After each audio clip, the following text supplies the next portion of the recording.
வணக்கம். மனித வாழ்வியலில் 3 கூறுகள் மிக இன்றியமையாதவை. அவற்றைத்தான் வள்ளுவர் அறம், பொருள், இன்பம் என்று 3ஆக பகுத்து முப்பாலாக நமக்கு வழங்கியுள்ளார். இந்த 3லும் வள்ளுவர் பெரிதும் வலியுறுத்தி வாழ்வியல் நடைமுறைக்கு தேவைப்படுவதாக சிறப்பித்து கூறுவது எதை என்றால் பொருளியல், பொருளாதாரம், பொருட்செல்வம் என்பதை குறித்துதான். ஒரு மனிதன் நேர்மையான வழியில் பணம் ஈட்ட வேண்டும், அது மிக முக்கியம். பொருளை சேமிக்க வேண்டும், பொருளை ஈட்ட வேண்டும் என்று சொன்ன காரணத்திற்காக நீதிமுறைகளுக்கு புறம்பாக எதை வேண்டுமானாலும் செய்து பொருள் ஈட்டக்கூடாது. நீங்கள் ஈட்டுகின்ற பொருள் நீங்கள் வாழுகின்ற காலத்திலும் உங்கள் வாழ்க்கைக்கு பிறகும் எந்த பழிச்சொல்லையும் அவச்சொல்லையும் தேடி கொடுத்து விடக்கூடாது. அவ்வகையில் முறையான வழியில் பொருள் ஈட்ட வேண்டும்.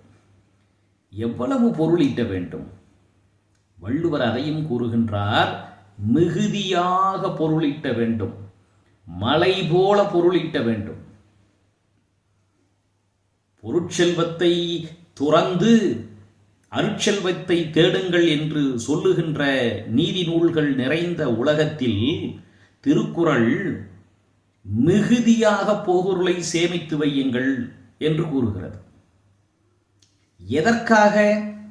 அந்த கேள்வி ஒன்று முக்கியமல்லவா? வள்ளுவர் கூறுகின்றார், நீங்கள் நேர்மையான வழியில் மிகுதியாக பொருளை சேமித்து வைத்தால் மற்ற இரண்டும், அதற்கு முன்னும் பின்னும் இருக்கிறதே, அறம், இன்பம், இந்த இரண்டும் மிக எளிதாக உங்களை வந்து சேர்ந்துவிடும். வறியவர்க்கு ஒன்று ஈவது சிறந்த அறம். மனதிருந்தால் மட்டும் போதுமா? பொருள் இருந்தால் தானே அந்த செயல் நடைபெறும், அதுதானே அறம். அப்படி ஈத்து உவக்கும் போதுதானே உங்களுக்கு இன்பம் கிடைக்கும். இந்த அறத்தை செய்து இன்பத்தை பெறுவதற்கு அடிப்படையாக இருப்பது பொருள்தானே.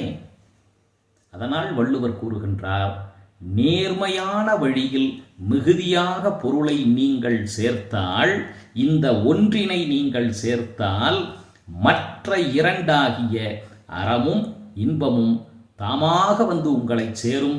அது மிக எளிதாகவும் வந்து சேரும் என்கிறார்.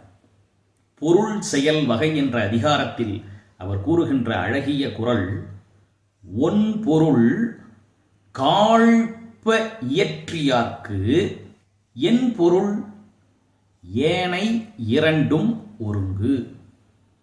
இந்த திருக்குறளை அடிப்படையாக வைத்துத்தான் பின்னால் வந்த நாலடியார் பேசியது, வடுவிழா வையத்து மன்னிய மூன்றில் நடுவனது எய்த இருதலையும் எய்தும்.